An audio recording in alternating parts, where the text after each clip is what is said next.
Hey, what's up? Six Talio here, and today I'm going to be doing mainly just a 1 week review on the Galaxy S3. This is actually the 1 week challenge review. The only reason I'm making this video is because I'm remaking the last video I made like this, because my iPad mic actually got some dust in it, and you couldn't hear anything in it. So, here's the remake. And also going to be doing a quick comparison to the Galaxy Note and iPhone 4S, jailbroken, factory unlocked, and fully customized, and yeah, all that stupid shit. And the only reason that these phones are sitting on a iPad 2 that's blue, just kind of a screen size comparison and all that stupid shit. Anyway, let's just get into kind of a quick review of each phone. I'm not going to go into any specific details about either of them, just kind of a few points that stand out to me. Let's see. Okay, so let's just get into it. So here's an iPhone 4S. Set it to the side. So here's the Galaxy S3 from T-Mobile. It's right there, T-Mobile. This is my fourth Galaxy S3. I've had 2 blue and 2 white. The phone looks great, and it doesn't perform bad at all.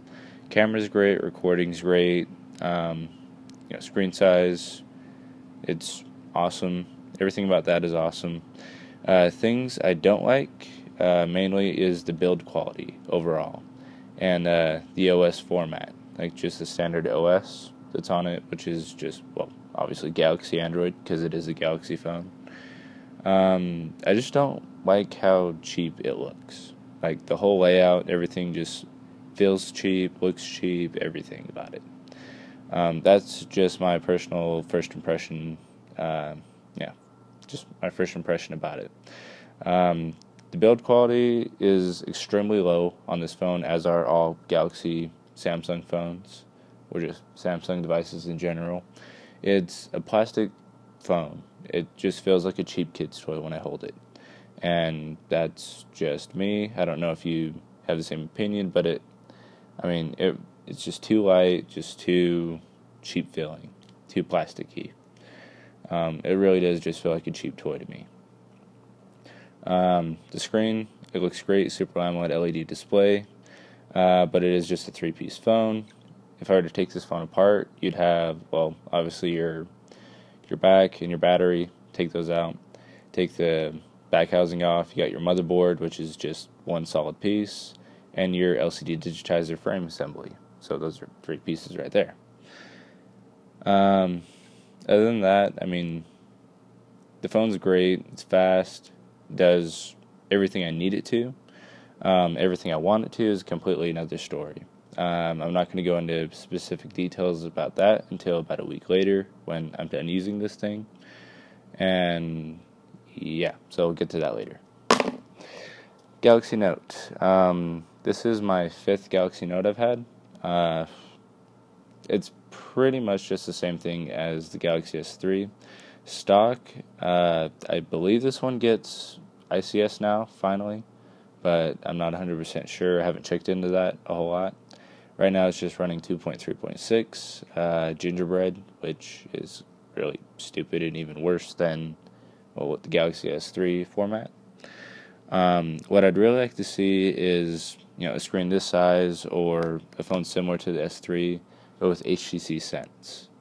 I like HTC's build quality phones as well, so if Samsung and HTC pulled their heads out of their asses and made one awesome phone, that would actually be pretty impressive.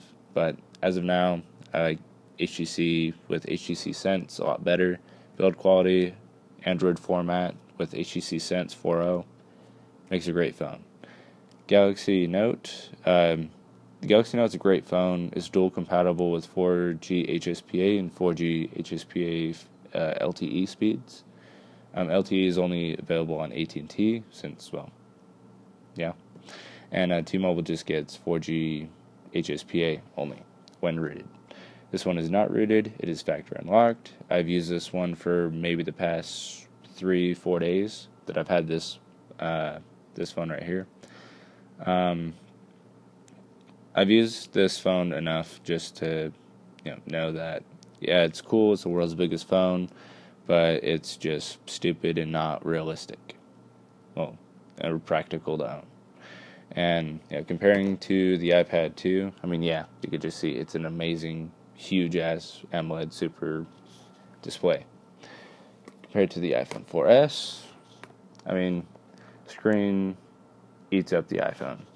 And I'm pretty sure that Samsung pretty much made sure that, yeah, it's the exact height of the iPhone.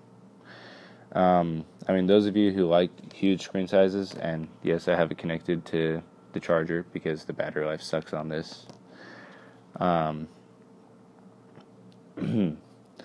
Yeah, if you like a huge LCD, then yeah, probably the Note's for you, or the Galaxy S3 for, like, draw something, or YouTube, Netflix, whatever.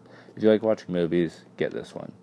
If you like 100% customizability, which you will not find on any Android phone, rooted, not rooted, whatever, that's another debate. The iPhone's probably for you, blah, blah, blah. I'm an iPhone guy. I'll just tell you right now. I'm going to go ahead and focus in on this. Retina, camera quality, whatever, I don't really care about all that. I care more about what the phone actually does. And I'm going to go ahead and turn this brightness down because can't really focus in on this. Just really small things like setting preferences, functionality, everything that the iPhone does when jailbroken, that I can make it do if I want it to or not.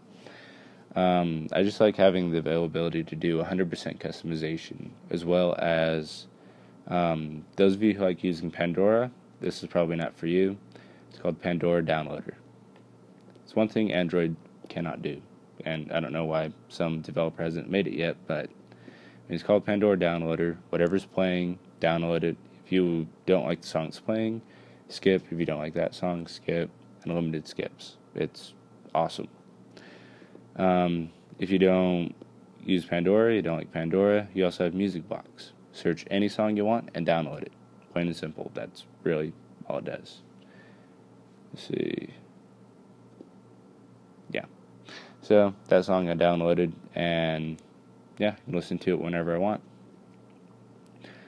Other stupid little things, such as, like, I don't know, how to open apps or gestures, stuff like that. You can get anything you want literally from Cydia. I'm not going to go over every little thing because there's too many damn things to go over. 100% access to my device using iFile. There's a similar app on Android, but I like iFile a lot better. It's more organized, it's clean, everything's just right there, blah, blah, blah. Cydia Store, it's great. I mean, it's the first app store on a mobile device, as far as I can remember. I don't even think there was an Android market when the G1 was released. So, I mean, the first app store for iOS, whatever, it's great. I do buy some things every now and then, like IntelliScreen X. I have better widgets for my notifications menu. It's all more organized, and yeah. But I'm not going to waste a bunch of time on the iPhone, nor will I waste my time on S3 or the Note or the iPad, because that's a whole different story. In a week, I'm not going to be using the S3 for a full straight week. I'll be using it on and off because, I mean, I really don't like using it a whole lot. But for the sake of Fagdroids, I will give it at least a week on and off. And you can bitch about whatever you want in the comments. Say, oh, you don't know anything about Android, I'm expecting it, whatever. Try using a jailbroken iOS. That's all I'll tell you. But I really don't care about what you have to say about iPhone. I'm an iPhone guy. I like it better than Android. Android sucks to me. It's useless and way too basic and non-customizable. Yeah, swearing my words there.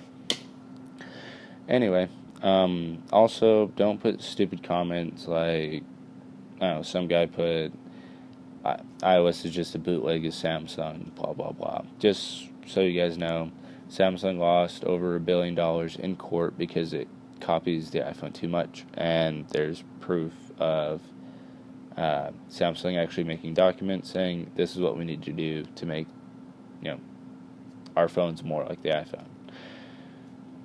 I'm rambling on now. It's about 2 in the morning.